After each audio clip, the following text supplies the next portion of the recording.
I said, yo, what up YouTube? My name is RaaP. This is RaaP on point, and welcome back. But if you're new to the channel, how you doing? Thank you for being here. Yes, as y'all can see, we back with the homie AZ, and we're gonna check out this video called "If Every Dead by Daylight Killer Fought, Who Would Win?" Salutes to the person that recommended this video to me. I'm sorry, I don't know your name, but if I do find your comment, I will put, I'm gonna put it up in the video, to show my appreciation. If I don't, my bad, but still salutes to you because he told me about this, he told me to react to it, and we here. I am actually curious to know who would win, and you know what? I'm just gonna go on Mikey. I've been a huge Mikey fan. This is pretty much being biased. I don't think Mike, he can't die, man. He's a fucking devil. I've said that in almost every reaction video about him when it comes, to Mikey. But look, man, I'm talking too much. Enough talk. We know what time it is. If y'all dig it and y'all with it, let me know, because we about to get into this video. So let's go. Go Team Mike. Go Team Mike. Go Team Mike. Go Team Mike. Let's go. Hey everyone, today we're going to consider what would happen if every killer currently in the game all fought each other. The idea for this basically being, what if every killer were to be put into one room and the entity told them all to fight until only one of them remains? Yeah. Let's get into it. Let's go. Okay, so let's first consider which characters would fall first. In the initial outburst, who would just straight up get overwhelmed or overpowered? There are some characters who don't really have the best of load. Hold on, man, let's go back to the list. Where's it at? Where's the list? Right there, look, for show? Like, for show? Pig, probably gotta go. Legion. Get the f*** out, Frank! There we go. Okay, now get out of my face. Fine! Maybe Ghosty.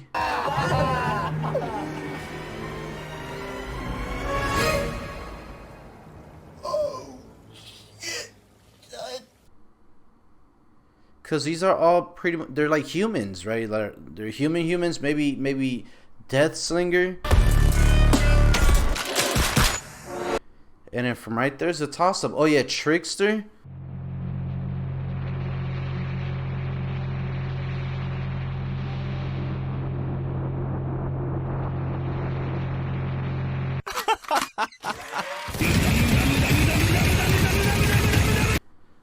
These are killers that should be wiped out first, right? Because they don't have powers. They're literally humans.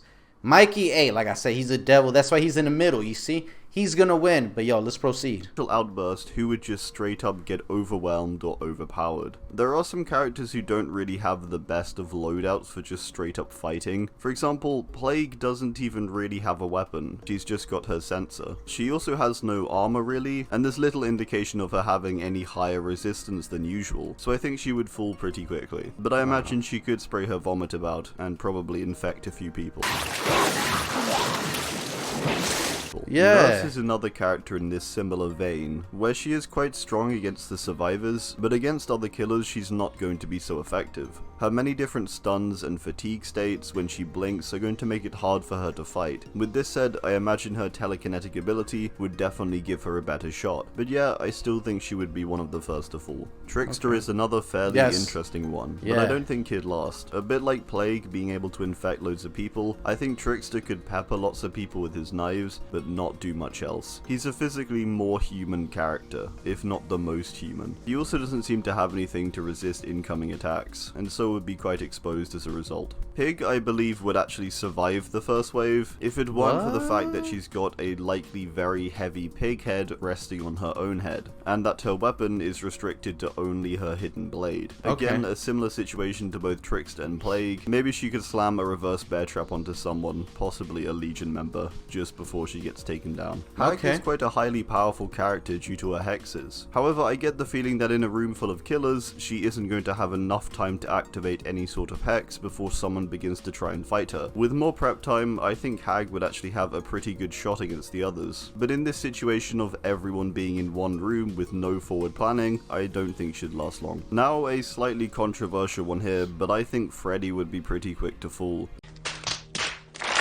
In the What? entities realm, he is quite clearly nerfed in comparison to his dream demon self. To put any of the other killers into the dream state in the first place, he'd also need to hit them, which for a lot of them will be difficult with his only weapon being his clawed glove. Yeah, I really don't think he'd last that long. So those are the characters I believe would fall first. This would then leave us with quite a few characters still. So, the initial few fall. Now let's look at the characters who would survive the initial attack, but then fall shortly after. Bubba I believe would survive initially, and largely due to his chaotic nature. He would see everyone fighting and instinctively kick the chainsaw into gear and begin spinning, making it pretty hard for anyone to get near him. That Really. chainsaw's However, vicious. if his chainsaw jams, or he gives any character an opening to attack, which is highly possible, he'd likely fall quickly. He's going to survive off of the initial chaos, but when it gets down to sheer power and tactics, he's not going to last too long, I don't think. Legion, I believe, would survive that initial outburst, as there's 4 of them, and they could use their collective strength to at least fend off any attackers for a bit. It's inevitable though that they would eventually get overwhelmed. Characters who are bigger and have high pain resistance like Trapper or Hillbilly, I think could overwhelm them fairly easily. Then characters like Nemesis would just totally annihilate them. Yes! Prince, for a similar reason to Legion, would survive initially, I think. Charlotte looks quite strong and could take on some of the more human or regular sized killers, and Victor could jump around, nerfing them essentially by scratching at them and distracting them. Even if Victor does get killed, as long as Charlotte is alive, he can just continually regrow and come back. Again, similar to Legion though, eventually they would be overwhelmed. Even if Bubba, say, decided to chainsaw sweep over to their position, there's not really much they can do against that. Clown, I think, just due to his stature and strength, would survive initially. It's also worth noting that his bottles would affect everyone but him, distorting their senses and such, and allowing him to attack whilst they're covered in the afterpiece's smoke. He does have a limited number of bottles though, and once these are out, he's gonna fall quickly with his small weapon and low agility. Aside his resistance to his own concoctions, he doesn't have much resistance capability it seems, so most attacks from most weapons will damage him. Deathsinger would survive initially due to his experience as a bounty hunter I believe, but would be overrun if he gets attacked by more than one target at any given time. His spear gun could do some serious damage, but equally if he misses a shot or even if he hits a shot, he then has no weapon, and all he can do is break the chain or use his bayonet, which is quite restrictive. Slinger is also no longer as agile as he may have once been, due to his leg being damaged and now in a brace. Anything that gets hit by that chain though is going to get seriously injured.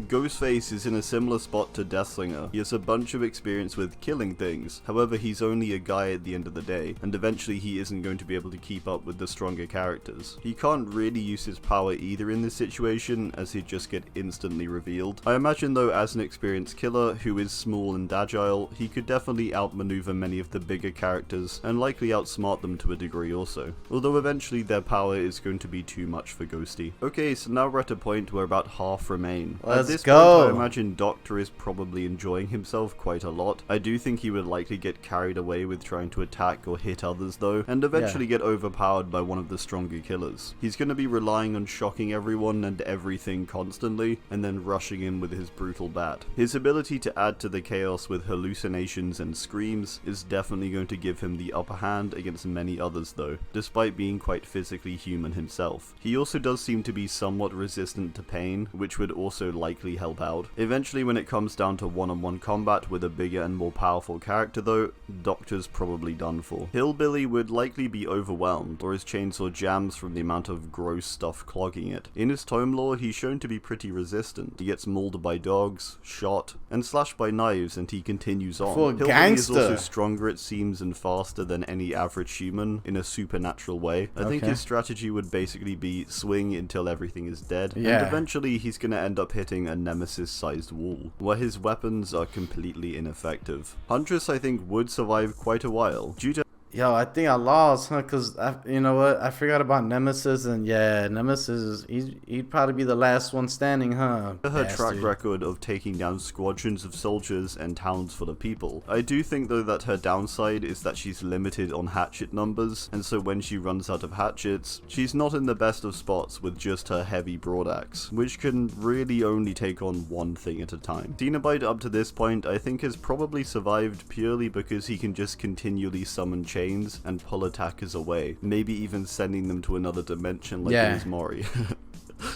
We can probably assume he can't just spam portals though. Eventually I think Cenobite wouldn't be able to keep up his chain summons, even if passive chains started from the box not being solved. He would eventually get taken down by one of the more powerful supernatural killers like Oni or Executioner, who could likely resist the chains with ease. Cenobite's another situation of a clearly nerfed character in terms of being in the entities realm too. For the smaller and more human characters, I imagine the chains would be a huge pain though. Now let's look at the finalists. These characters have a bit of an advantage to be fair, with many of them being far more supernatural and likely resistant to any normal weaponry. The others that remain likely have done just due to being so strong and having a high resistance to lots of different attacks. Trapper, I believe, would be the first to fall in this group of finalists. I think his aggression and damage resistance would get him this far, but eventually he'd simply come to face these characters who he couldn't injure, or couldn't injure enough before taking too much damage himself. Most of these characters are not going to be affected by the jaws of a bear trap either, so there's another element of his power which just isn't going to work for him anymore. Blight is an interesting one, because he technically has at some point at least restrained all of the killers, or most of the killers, even some of the more powerful ones like Executioner, Nemesis, and Spirit, due to the blighted cosmetics. The story behind the blighted cosmetics being that Blight has injected different killers with the blighted serum, likely restraining them first, as he did with Trapper. However, we can equally assume he had a lot of time to prepare or plan his captures, or equally he just rushed toward them and injected them quickly or something. In this situation, he doesn't really want to be buffing the other characters, so his main asset is the Blight, which can damage as well as buff things, and also his speed and resistance. Similar to Trapper, these things would serve him well, but eventually the other characters would simply overwhelm him with their supernatural weapons, and simply by being indestructible by means of basic punches or blighted rushes. His speed and relentless nature would certainly get him far though. Nemesis would be a force to be reckoned with, but at the end of the day, he is still a bioweapon, and so grounded in comparison to the supernatural and otherworldly creatures. His stature, strength, and resistance is going to make him very hard to kill though, and even the supernatural characters may have a tough time restraining him and actually killing him. Throughout RE3, he dies like 5 times, and each time he returns stronger than his previous state. In the realm, he doesn't seem quite as adaptive, but still powerful. Eventually though, I think he would be beaten. Shape, despite being an incredibly powerful character, is kinda let down by having a weapon that isn't going to let him damage any of the other supernatural characters. He can resist basically anything the more human characters throw at him, but he can't really return the blows of the supernatural ones, due to having a simple kitchen knife.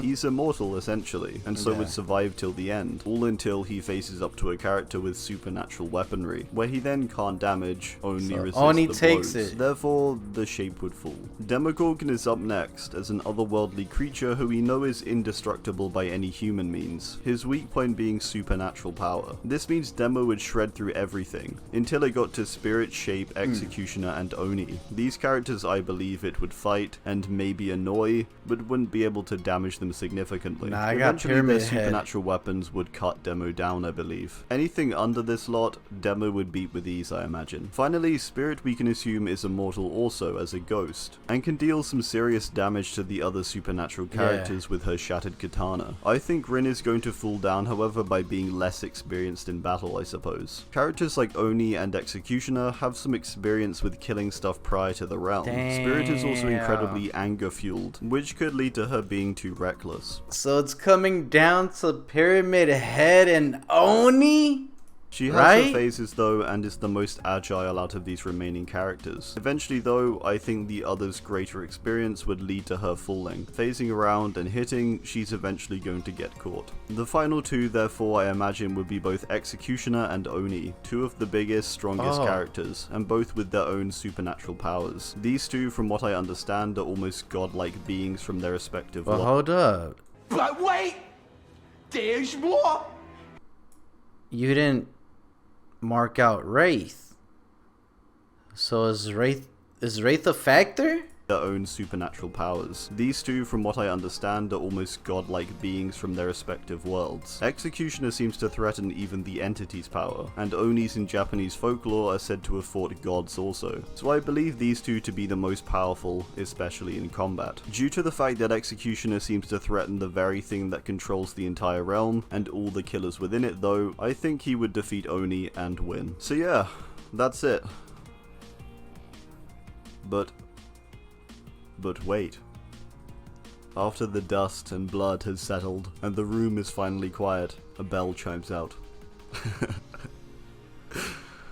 From the corner of the room emerges Wraith, who's been cloaked the whole time, watching the battle unfold. You know, if he stands still when he's cloaked, he's completely invisible, so I imagine if this were to all happen, he would actually have a pretty good shot if he just cloaked and chilled in the corner. Yeah, but realistically, the winner would probably be Executioner. This guy, lore-wise, is insanely powerful, and shows off his power clearly with how much he openly disrupts the trials, and bypasses many of the mechanics laid out by the entity. He's likely immortal, and his powers are likely not stunted, maybe at all, by being in the realm, unlike many of the other more powerful and supernatural characters who are clearly nerfed to some capacity. Alright, well that's gonna do it. I do hope you enjoyed, and be sure to drop your own thoughts on this. I like the twist at the end. Thanks. Let's get it. And goodbye. Hey. Alright, y'all, I'm gonna end the video right there. Let me know what you think about the video. I'm actually happy that Mikey made it, you know, that high. Like, you know, he wasn't killed in the first nor the second wave. He was probably killed in the third. I wasn't really counting. But yo, let me know what you think about the video. If you did enjoy the reaction, please subscribe. I'm trying to reach 10K subscribers by tomorrow. Smash that like and hit the notification bell so you don't miss an upload when I go live. If you'd like to follow AZ, his link will be in the description, along with my DBD family, my merch. If you'd like to become a member of my channel to support, that's gonna be down there as well. And I think that's pretty much it. Oh yeah, and also if you'd like to follow me on my social medias, that's gonna be down there. I hope you're having an amazing day. I appreciate everybody that comes through to the channel to support, to watch me react to all these great DBD videos from AZ. And yo, I'm talking too much. I hope you guys have an amazing day. I hope you guys are happy that Christmas is just around the corner, and also New Year's. And yeah, keep a smile on, keep the positive vibes up, the negative shit out. And with that, I'm out. So stay safe, stay blessed, always rap on point, wash your hands, wash your ass, peace and unity. Till next time, adios.